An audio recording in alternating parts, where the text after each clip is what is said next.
वैशाख मास महात्म्य अध्याय 10। इस अध्याय में वैशाख मास के महात्म्य श्रवण से सर्प के उद्धार और एक वैशाख धर्म के पालन तथा राम नाम जप से व्याध का वाल्मीकि होना। देव कहते हैं, तदंतर व्याध सहित शंख मुनि ने विस्मित होकर पूछा, तुम कौन हो और तुम्हें यह दशा कैसे प्राप्त हुई थी? सर्प ने कहा, पूर्व जन्म में मैं प्रयाग का ब्राह्मण था। मेरे पिता का नाम कुशीद मुनि और मेरा नाम रोचन था। मैं धनाढ्य, अनेक पुत्रों का पिता और सदैव अभिमान से दूषित था। बैठे बैठे बहुत बकवाद किया करता था। बैठना, सोना, नींद लेना, मैथुन करना, जुआ खेलना, लोगों की बातें करना और सूद लेना, यही मेरे व्यापार थे। मैं लोक निंदा से डरकर नाम मात्र के शुभ कर्म करता था, सो भी दम्भ के साथ उन कर्मों में मेरी श्रद्धा नहीं थी। इस प्रकार मुझ दुष्ट और दुर्बुद्धि के कितने ही वर्ष बीत गए।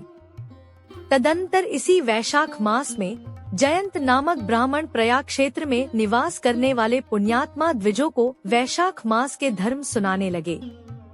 स्त्री, पुरुष, क्षत्रिय, वैश्य और शूद्र सहस्रों श्रोता प्रातःकाल स्नान करके अविनाशी भगवान विष्णु की पूजा के पश्चात प्रतिदिन जयंत की कही हुई कथा सुनते थे। वे सभी पवित्र एवं मौन होकर उस भगवत कथा में अनुरक्त रहते थे। एक दिन मैं भी कौतूहलवश देखने की इच्छा से श्रोताओं की उस मंडली में जा बैठा। मेरे मस्तक पर पगड़ी बंधी थी, इसलिए मैंने नमस्कार तक नहीं किया और संसारी वार्तालाप में अनुरक्त हो कथा में विघ्न डालने लगा। कभी मैं कपड़े फैलाता, कभी किसी की निंदा करता और कभी जोर से हंस पड़ता था। जब तक कथा समाप्त हुई तब तक मैंने इसी प्रकार समय बिताया। तत्पश्चात दूसरे दिन सन्निपात रोग से मेरी मृत्यु हो गई। मैं तपाए हुए शीशे के जल से भरे हुए हलाहल नरक में डाल दिया गया और 14 मनवंतरों तक वहां यातना भोगता रहा। उसके बाद 84 लाख योनियों में क्रमशः जन्म लेता और मरता हुआ मैं इस समय क्रूर तमोगुणी सर्प होकर इस वृक्ष के खोखले में निवास करता था। मुने, सौभाग्यवश आपके मुखारविंद से निकली हुई अमृतमय कथा को मैंने अपने दोनों नेत्रों से सुना, जिससे तत्काल मेरे सारे पाप नष्ट हो गए। मुनिश्रेष्ठ, मैं नहीं जानता कि आप किस जन्म के मेरे बंधु हैं, क्योंकि मैंने कभी किसी का उपकार नहीं किया है, तो भी मुझ पर आपकी कृपा हुई। जिनका चित्त समान है, जो सब प्राणियों पर दया करने वाले साधु पुरुष हैं, उनमें परोपकार की स्वाभाविक प्रवृत्ति होती है। उनकी कभी किसी के प्रति विपरीत बुद्धि नहीं होती।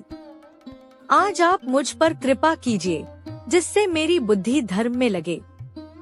देवाधिदेव भगवान विष्णु की मुझे कभी विस्मृति न हो और साधु चरित्र वाले महापुरुषों का सदा ही संग प्राप्त हो।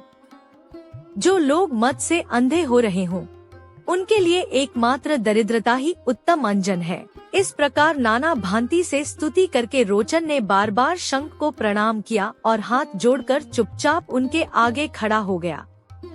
तब शंख ने कहा, ब्राह्मण, तुमने वैशाख मास और भगवान विष्णु का महात्म्य सुना है। इससे उसी क्षण तुम्हारा सारा बंधन नष्ट हो गया। द्विजश्रेष्ठ, परिहास, भय, क्रोध, द्वेष, कामना अथवा स्नेह से भी एक बार भगवान विष्णु के पापहारी नाम का उच्चारण करके बड़े भारी पापी भी रोग शोक रहित वैकुंठ धाम में चले जाते हैं। फिर जो श्रद्धा से युक्त हो क्रोध और इंद्रियों को जीतकर सबके प्रति दया भाव रखते हुए भगवान की कथा सुनते हैं, वे उनके लोक में जाते हैं। इस विषय में तो कहना ही क्या है। कितने ही मनुष्य केवल भक्ति के बल से एकमात्र भगवान की कथा वार्ता में तत्पर हो, अन्य सब धर्मों का त्याग कर देने पर भी भगवान विष्णु के परम पद को पा लेते हैं। भक्ति से अथवा द्वेष आदि से भी जो कोई भगवान की भक्ति करते हैं, वे भी प्राण हारिणी पूतना की भांति परम पद को प्राप्त होते हैं। सदा महात्मा पुरुषों का संग और उन्हीं के विषय में वार्तालाप करना चाहिए। रचना शिथिल होने पर भी जिसके प्रत्येक श्लोक में भगवान के सुयश सूचक नाम हैं, वही वाणी जन समुदाय की पापराशि का नाश करने वाली होती है, क्योंकि साधु पुरुष उसी को सुनते गाते और कहते हैं, जो भगवान किसी से कष्ट साध्य सेवा नहीं चाहते, आसन आदि विशेष उपकरणों की इच्छा नहीं रखते तथा सुंदर रूप और जवानी नहीं चाहते, अपितु एक बार भी स्मरण कर लेने पर अपना परम प्रकाशमय वैकुंठ धाम दे डालते हैं, उन दयालु भगवान को छोड़कर मनुष्य किसकी शरण में जाए। उन्हीं रोग शोक से रहित, चित्त द्वारा चिंतन करने योग्य, अव्यक्त, दयानिधान, भक्तवत्सल भगवान नारायण की शरण में जाओ। महामते, वैशाख मास में कहे हुए इन सब धर्मों का पालन करो, उससे प्रसन्न होकर भगवान जगन्नाथ तुम्हारा कल्याण करेंगे। ऐसा कहकर शंख मुनि व्याध की ओर देखकर चुप हो रहे। तब उस दिव्य पुरुष ने पुनः इस प्रकार कहा, मुने, मैं धन्य हूँ, आप जैसे दयालु महात्मा ने मुझ पर अनुग्रह किया है। मेरी कुत्सित योनि दूर हो गई और अब मैं परमति को प्राप्त हो रहा हूँ। यह मेरे लिए सौभाग्य की बात है। यो कहकर दिव्य पुरुष ने शंख मुनि की परिक्रमा की तथा उनकी आज्ञा लेकर वह दिव्य लोक को चला गया। तदंतर संध्या हो गई। व्याध ने शंख को अपनी सेवा से संतुष्ट किया और उन्होंने सायंकाल की संध्योपासना करके शेष रात्रि व्यतीत की। भगवान के लीलावतारों की कथावार्ता द्वारा रात व्यतीत करके शंख मुनि ब्राह्म मुहूर्त में उठे और दोनों पैर धोकर मौन भाव से तारक ब्रह्मा का ध्यान करने लगे। तत्पश्चात शौचादि क्रिया से निवृत्त होकर वैशाख मास में सूर्योदय से पहले स्नान किया और संध्या तर्पण आदि सब कर्म समाप्त करके उन्होंने हर्ष युक्त हृदय से व्याध को बुलाया। बुलाकर उसे राम, इस 2 अक्षर वाले नाम का उपदेश दिया, जो वेद से भी अधिक शुभ कारक है।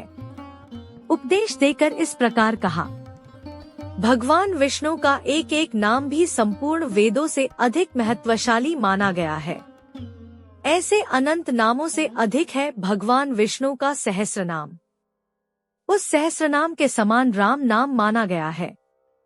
इसलिए व्याध, तुम निरंतर राम नाम का जप करो और मृत्यु पर्यंत मेरे बताए हुए धर्मों का पालन करते रहो। इस धर्म के प्रभाव से तुम्हारा वाल्मीकि ऋषि के घर जन्म होगा और तुम इस पृथ्वी पर वाल्मीकि नाम से प्रसिद्ध होगे। व्याध को ऐसा आदेश देकर मुनिवर शंख ने दक्षिण दिशा को प्रस्थान किया। व्याध ने भी शंख मुनि की परिक्रमा करके बार बार उनके चरणों में प्रणाम किया और जब तक वे दिखाई दिए तब तक उन्हीं की ओर देखता रहा। फिर उसने अति योग्य वैशाखोक्त धर्मों का पालन किया। जंगली कैत, कटहल, जामुन और आम आदि के फलों से राह चलने वाले थके मांदे पथिकों को वह भोजन कराता था। जूता, चंदन, छाता, पंखा आदि के द्वारा तथा बालू के बिछावन और छाया आदि की व्यवस्था से पथिकों के परिश्रम और पसीने का निवारण करता था। प्रातःकाल स्नान करके दिन रात राम नाम का जप करता था। इस प्रकार धर्मानुष्ठान करके वह दूसरे जन्म में वाल्मीकि का पुत्र हुआ। उस समय वह महायशस्वी वाल्मीकि के नाम से विख्यात हुआ। उन्हीं वाल्मीकि जी ने अपने मनोहर प्रबंध रचना द्वारा संसार में दिव्य राम कथा को प्रकाशित किया, जो समस्त कर्म बंधनों का उच्छेद करने वाली है। मिथिलाप्ते, देखो वैशाख का महात्म्य कैसा ऐश्वर्य प्रदान करने वाला है, जिससे एक व्याध भी परम दुर्लभ ऋषि भाव को प्राप्त हो गया। यह रोमांचकारी उपाख्यान सब पापों का नाश करने वाला है। जो इसे सुनता और सुनाता है वह पुनः माता के स्तन का दूध पीने वाला नहीं होता। जय जय श्री हरि, जय मधुसूदन, जय माधव मास।